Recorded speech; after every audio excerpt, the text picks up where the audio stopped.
इंदौर में फर्जी digital arrest के मामले लगातार सामने आ रहे हैं। कैसा ही ताजा मामला टीसीएस में सॉफ्टवेयर इंजीनियर को 3 दिनों तक साइबर अपराधियों द्वारा डिजिटल अरेस्ट के माध्यम से प्रताड़ित करने का सामने आया, जिसे पुलिस ने मौके पर पहुंचकर मुक्त कराया। तो वहीं आपको बता दें, पूरे मामले में जानकारी देते हुए एडिशनल डीसीपी राजेश धंडोतिया द्वारा बताया गया कि थाने स्तर पर साइबर अपराध को रोकने के लिए टीम गठित की गई है और एक प्रभारी को नियुक्त किया गया है और उन्हीं के पास में फरियादी के परिचित वकील अक्षय तिवारी द्वारा फोन लगाया गया था कि उनके मित्र को ऑनलाइन अरेस्ट किया गया है।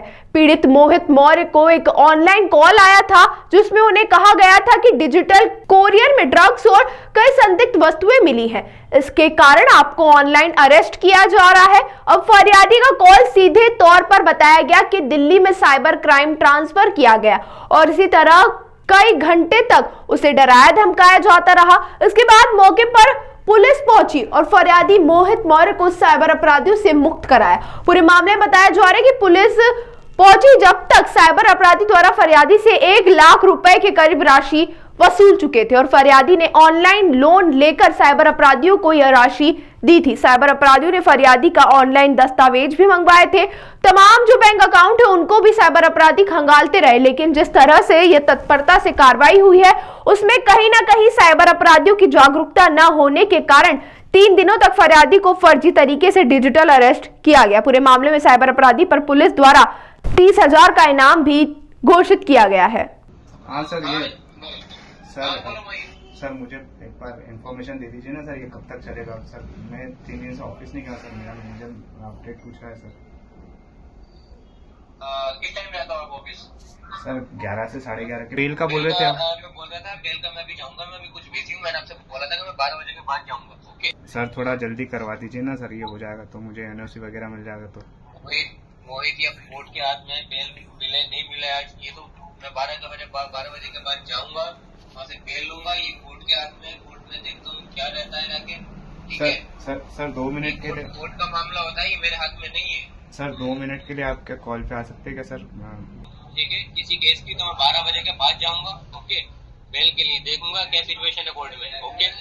Okay sir. मैं ज्यादा देर वीडियो कॉल पर तुम्हारे सामने नहीं आ सकते क्योंकि इनवैलिड रहती है। मैं हूँ एडिशनल डीसीपी क्राइम ब्रांच। अच्छा यस, अब बताएं, इसको आप डिजिटल अरेस्ट कर रहे हैं, मैं आपके बारे में इंफॉर्मेशन जानना चाहता हूँ। आप कहाँ से हैं? मैं दिल्ली में हूँ। ठीक है, ये मेरा चेहरा, इसका स्क्रीनशॉट बना लेना। मैं तो दिल्ली से ही उठाऊंगा, दिल्ली से, हैदराबाद से, जहां भी होगा ना, ये मेरा चेहरा जरा नोट कर लेना। ठीक है, 12 बजे के बाद जाऊंगा। ओके, बेल के लिए देखूंगा क्या सिचुएशन है कोर्ट में। Okay sir. मैं ज्यादा देर वीडियो कॉल पर तुम्हारे सामने नहीं आ सकते क्योंकि इनवैलिड रहती है। करीब मंडे को मेरे को शाम को 6:30 बजे के करीब फ़ोन आया था कि आपका डीएचएल सर्विस से एक्सप्रेस से बात कर रहा हूँ। उसने अपना नाम बताया था और उसने बोला कि आपका कोरियर जो है वो कस्टम वालों ने जब्त कर लिया है और उसने मुझे कोरियर्स की डिटेल बताई। कोरियर्स की डिटेल बताने के बाद उसने बोला कि इसमें ये चीज़ें हैं, सारी पार्सल की डिटेल्स और डिटेल्स बताने के बाद उसने बोला कि सर अगर आपको कोई गाइडेंस चाहिए तो मैं आपको साइबर हेल्पलाइन पे साइबर क्राइम पे कनेक्ट करवा देता हूँ। तो मैंने उनसे बोला कि ठीक है, आप मुझे कनेक्ट करवा दीजिए। तो उनने कॉल ट्रांसफ़र कर दी। कॉल ट्रांसफ़र करने के बाद उन्होंने मुझसे बोला कि आपकी जो डिटेल्स हैं वो आप मुझे बताइए। आधार कार्ड वगैरह जो उन्होंने पूछा, मैंने आधार कार्ड बताया तो उन्होंने उधर से कंफर्म करा कि आपके आधार कार्ड पे मनी लॉन्ड्रिंग और ये सब चीज़ें चल रही हैं, इलीगल एक्टिविटीज़ हैं, आपके 5 जगह पे इलीगल बैंक खाते हैं, ये सब उन्होंने मुझे बताया। मैंने कहा कि मैं तो कभी बाहर गया ही नहीं इंदौर से, ना मैं कभी फिजिकली प्रेजेंट था, तो मेरे इतने सारे अकाउंट कैसे चले गए? तो फिर उन्होंने मुझे बताया कि आपके नाम से चल रहा है और इसके पीछे इन्वेस्टिगेशन चल रही है और आपको अभी अरेस्ट करना पड़ेगा, इस हिसाब से उन्होंने मुझे बोला। और फिर उन्होंने मुझे एक स्काइप आईडी दी जिस पे मेरी बात चल रही थी। स्काइप आईडी पे मैंने कनेक्ट किया तो उन्होंने मुझसे डिटेल्स मांगी। उन्होंने मेरा आधार कार्ड लिया, बैंक अकाउंट की डिटेल्स ली और स्टेटमेंट वगैरह मांगे। ये सब होने के बाद उन्होंने मुझे बोला कि आपको अपने स्क्रीन शेयर रखनी है और कॉल्स वगैरह अटेंड नहीं करनी है, किसी से बात नहीं करनी है। मैंने 1 दिन फॉलो करा, 2 दिन फॉलो करा, तीसरे दिन मैं परेशान हो गया था। और फिर अक्षय जो मेरा दोस्त है वो क्या है, एडवोकेट भी है, तो उन्होंने मुझे बताया कि ऐसा कुछ नहीं है और ये सब कुछ लीगल नहीं है। तब मुझे दिमाग में आया कि हाँ ये चीज़ स्कैम है। और फिर मैंने इन्होंने मुझे बोला कि मेरे एक पहचान में जो सर हैं उनसे बात करता हूँ जो कि साइबर क्राइम से रिलेटेड हैं, तो उन्होंने कॉल पे बात करी और उन्होंने बताया कि ये सब चीज़ें स्कैम है। मेरी उनसे बात हुई, उसके बाद फिर अक्षय ने फ़ोन लगाया ऑफिसर को और फिर ऑफिसर मेरे घर पे आए। उन्होंने बात करी जो स्कैमर है उनसे और उनने बताया कि ये आप मेरा कुछ नहीं उखाड़ सकते, मतलब जो स्कैमर है उनने बोला कि मेरा कुछ नहीं उखाड़ सकते, कुछ नहीं कर सकते, ऐसा बोला और कॉल कट कर दिया सर। कितने घंटे आपको रखा, कितने देर तक? सर मंडे से कॉल आया था, तो मंडे शाम को और मंडे ट्यूसडे थर्सडे, और सर आज मतलब आज सुबह ही मेरे को पता चला कि ऐसा कुछ है, ये सब कुछ नहीं होता है। तो आज मतलब सुबह ही मेरा रेस्क्यू हुआ है। कितनी राशि आपसे ले चुके थे? सर वो टोटल राशि 2 हिस्सों में करवाई थी उन्होंने। पहली राशि थी 99,500 की, और जो कि मैंने इंस्टेंट लोन से उठाई थी क्योंकि मेरे पास उतने टाइम पे अमाउंट नहीं था। दूसरी राशि थी मेरी 35,000 की, जो कि मैंने एक कलीग से उधार ली थी, मेरे पास क्योंकि अमाउंट नहीं था। तो यही 2 राशियाँ गई हैं मेरी अभी। टोटल 1,30,000 का जो अमाउंट है वो लिया गया है। जो ठगों ने फोन करा था वो किस तरह से बात कर रहे थे, क्या बताया था उन्होंने? सर वो तो ऑटोमेटेड कॉल थी सर। उन्होंने मतलब ऑटोमेटेड कॉल में एक बंदे ने एज अपने आप को सर्विसमैन बताया कि मैं यहाँ पे काम करता हूँ, अपने डिटेल्स वगैरह से रिलेटेड, और उसमें मतलब मैं समझ नहीं पाया कि ये बन के बोल रहे हैं कि एक्चुअल बोल रहे हैं, और इस चीज़ से रिलेटेड मतलब मुझे हिट नहीं कर पाई चीज़ें, इसीलिए मैं इसमें उलझ गया। तो आपको पहले से जानकारी नहीं थी डिजिटल अरेस्ट की? लगातार मीडिया में और फिर सोशल मीडिया पर इसकी सर मैं अभी क्या है कि कट चुका था, मतलब पेपर वगैरह पढ़ना बंद कर दिया था मैंने, तो इसके चलते मुझे क्या है अभी साइबर अवेयरनेस और ये सब अवेयरनेस बहुत कम हो गई थी। अब मैंने साइबर अवेयरनेस से जुड़ी चीज़ें मतलब इंफॉर्मेशन में लूँगा और डेली न्यूज़पेपर रीड करने का मतलब करूँगा मैं। आप क्या करते हैं? सर मैं सॉफ्टवेयर इंजीनियर हूँ टाटा कंसल्टेंसी सर्विसेज में। आपका नंबर है? सर मेरा नाम मोहित मौर्य है। ये मॉर्निंग में लगभग 9 बजे की बात है। मेरे पास एक कॉल आया था अक्षय तिवारी का, जो कि एडवोकेट हैं। उनके द्वारा ये बताया गया कि सर मेरा एक मित्र है जो मोहित मौर्य है, और जो कि अभी डिजिटल अरेस्ट हो गया है, और इसने बेसिकली अपने एक जो इसकी पहचान थी एएसआई मनोज राठौर, जो कि क्राइम ब्रांच में ही काम करते हैं, उससे बात की। तो उन्होंने मेरा नंबर दिया था, क्योंकि वो बाहर अभी एक ऑपरेशन में चल रहे हैं ऑलरेडी साइबर क्राइम के। तो अक्षय तिवारी को मेरे पास फ़ोन आया, तत्काल मैं वहाँ पहुँचा, जो कि चौकी थी जिसमें अपने रोडन थाना क्षेत्र की चौकी थी संगम नगर की, वहाँ पर ये अक्षय तिवारी मिले। हम तत्काल गए और घर पे देखा तो गेट खुलवाया, तो गेट में ये जो मोहित मौर्य है, जो कि बीटेक सॉफ्टवेयर इंजीनियर है और टीसीएस में काम करता है, इसके मोबाइल पर लगातार बात चल रही थी, वीडियो कॉल चल रहा था, ऑडियो कॉल चल रहा था, वीडियो कॉल चल रहा था, स्काइप पर चल रहा था। तो उससे तत्काल मेरे द्वारा भी बात की गई, तो उसके द्वारा फिर थोड़ी सी बात करके और ये फ़ोन काट दिया। उसने मुझे भी ये बताने की कोशिश की कि मैं सही पुलिस ऑफिसर हूँ, लेकिन समझ गया 1 मिनट में ही वो, जैसे मैंने उससे बोला कि तुम 1 मिनट में ही अपनी औकात पे आ गए, सर वो बोलने लगा, तो 1 मिनट में ही वो औकात पर आ गया।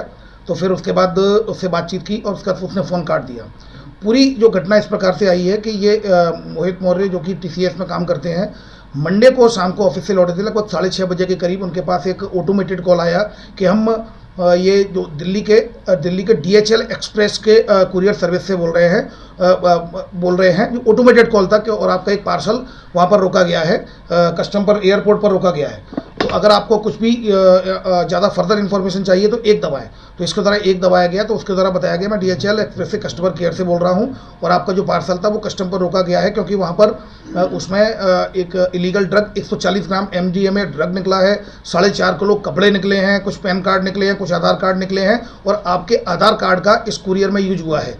और इसमें बहुत बड़ी कार्रवाई होगी। आपकी जो कार्रवाई है अब दिल्ली साइबर सेल करेगी, और इसको फिर दिल्ली साइबर सेल से कनेक्ट करा दिया। हम आपकी इतनी मदद कर सकते हैं कि दिल्ली साइबर सेल से आपको कनेक्ट करा सकते हैं। फिर इसको दिल्ली साइबर सेल से कनेक्ट कराया गया, और दिल्ली साइबर सेल से कनेक्ट कराने के बाद इसको 3 दिन तक डिजिटली अरेस्ट रखा। उससे बोला गया कि आपके अकाउंट कितने हैं, तो इसने बताया मेरे पास 3 अकाउंट है। तो उन्होंने कितने पैसे हैं उसके स्टेटमेंट भेजिए, स्टेटमेंट बुलवाए, तो स्टेटमेंट पे फिर उसने बताया कि किसी में 600 रुपये, किसी में 300 रुपये हैं। तब जाकर उन्होंने बोला कि आपके मनी लॉन्ड्रिंग का पैसा आया, जिस तरीके से अरविंद केजरीवाल और अन्य लोगों को जेल हुई है मनी लॉन्ड्रिंग में, इस तरह तुम भी जेल चले जाओगे। अगर तुम बचना चाहते हो, एक ट्रायल चलेगी। तो वीडियो कॉल पे इसकी ट्रायल की गई, और ट्रायल करते समय उसको ये बोला गया कि अब आपका बैंक स्टेटमेंट है, आपके पास पैसा नहीं है, आप अपने दोस्तों से पैसा लीजिए, क्योंकि आपको पैसा देना पड़ेगा। RBI का एक पोर्टल है जिसमें आपको पैसे जमा करने पड़ेगा। वहाँ एक सॉफ्टवेयर डेवलप किया है RBI ने, जिस सॉफ्टवेयर से ये चेक हो जाता है कि क्या वो इलीगल मनी है, आपको पैसा जमा करना पड़ेगा, और 1 घंटे में आपका पैसा वापस आ जाएगा।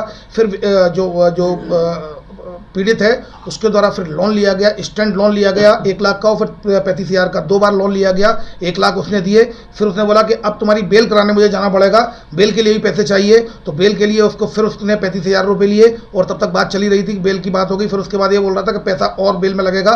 तब तक हम और ये जो अक्षय तिवारी एडवोकेट हम पहुंच गए थे, और तत्काल हमने उसको समझाया, तो उसकी तुरंत समझ में आ गया कि ये फ्रॉड है। तो इससे बातचीत में जब मैंने पूछताछ की तो इसके द्वारा ये बताया गया कि ये भी पेपर नहीं पढ़ता है। तो इसने प्रॉमिस किया है कि पेपर पढ़ेगा, और ये जो केस है टीसीएस में अपने सभी लोगों को कंपनी में बताएगा, और इंदौर पुलिस के साथ मिलकर, क्राइम ब्रांच के साथ मिलकर डिजिटल कॉप के रूप में सभी को अवेयर करने की मुहिम में ये अपना महत्वपूर्ण योगदान देगा। इसमें महत्वपूर्ण बात यह है कि जो फोटो आ गया है उसका आरोपी का फोटो भी अभी मैं प्रिंट मीडिया के माध्यम से, इलेक्ट्रॉनिक मीडिया के माध्यम से मैं अनुरोध करूंगा इसको वायरल किया जाए। Police commissioner Indore Shri Santosh Singh sir के द्वारा इसमें 30,000 रुपये के नगद इनाम की घोषणा की गई है। इसके बारे में कोई भी इन्फॉर्मेशन देगा उसको 30,000 रुपये मिलेंगे, और उसका नाम भी गुप्त रखा जाएगा।